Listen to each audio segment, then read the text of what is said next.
The Avengers vs. the Peter Factor by midnightwolf2192. Chapter 3, Rhodey. Rhodey had first met Peter Parker on the battlefield. At the time, he only knew him as his alter ego, Spider-Man, but that was technically their first meeting. During the fight, Rhodey had been suitably impressed by the aerodynamic abilities of the Spider-Kid, but was stunned when he said something that revealed his age. Calling The Empire Strikes Back that really old movie kind of cemented the fact that he was young. After Rhodey had lost his legs, he spent time in the med bay recuperating. One day, during his recuperation, Tony entered his room with a small box in his hands. "Hey, Platypus," Tony said softly. He had been subdued since Germany, but there had been even more so since Siberia. If Rhodey had the use of his legs, you could be dang well sure that Cap would not have been walking away from that.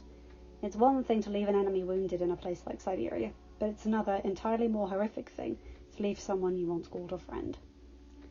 The other man hardly ever smiled anymore, and no one could pull him out of his depression. Even Pepper was struggling. "Hey, Tones, what'd you have there?" he asked, as he placed the book he had been reading down on the table beside his bed.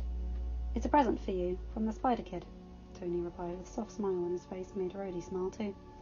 Rhodey took the box and pulled the card off. "Dear Colonel Rhodes, I hope that you are feeling better soon. It was an honour to fight by your side in Germany. Enjoy the gift, the instructions are inside too. Get well too, soon, Spider-Man." Rhodey opened the box and lifted what looked to be a small spider-shaped robot out. He placed the little spider on his lap and pulled out the little handwritten instruction manual. "This is Spidey. He's a personal drone. He can be used to send messages, fetch people or items. Scan the QR code with your phone for the app that helps control Spidey." "Spider-Man made me a drone," Rhodey said reverently as he took out the drone. Tony let out a laugh and Rhodey smiled. "Hand me my phone, Tones. I want to see what this little guy can do." For the rest of the afternoon, Rhodey and Tony played around with Spidey, and when Pepper came to check on them, she could only laugh at the scene in front of her. Surrounding Rhodey and Tony were pillows, blankets, bottles of drink, food, books, and a host of other items that Spidey had been sent to retrieve. 4 months after Germany, Rhodey next heard of the Spider-Kid during one of the many Avengers meetings about Security Ross and the Accords Committee.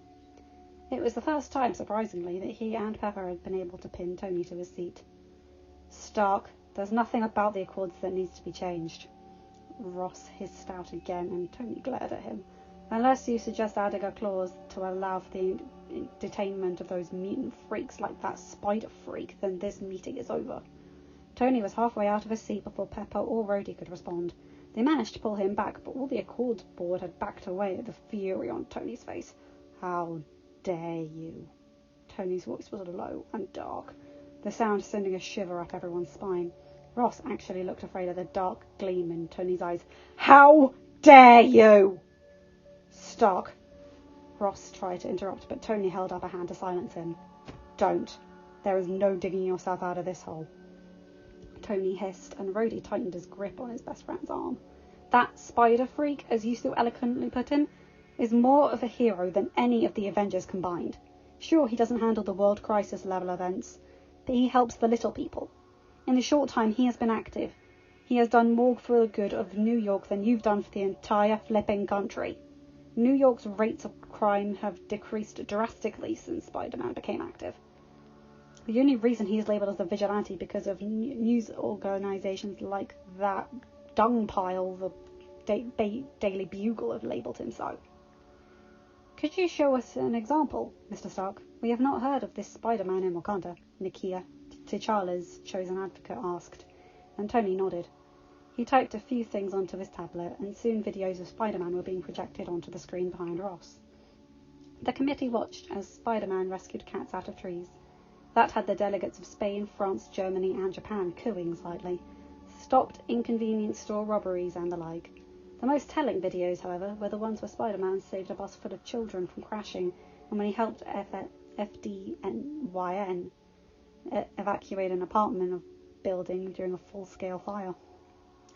"It seems that this Spider-Man is not causing harm. If anything, these Accords would hinder his work," the delegate from England said.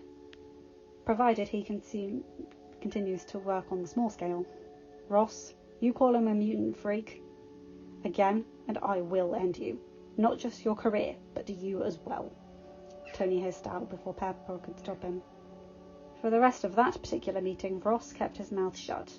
That was one of the last meetings Secretary Ross attended as the US Accords liaison. Pepper and Tony succeeded in convincing President Ellis to remove him from the position.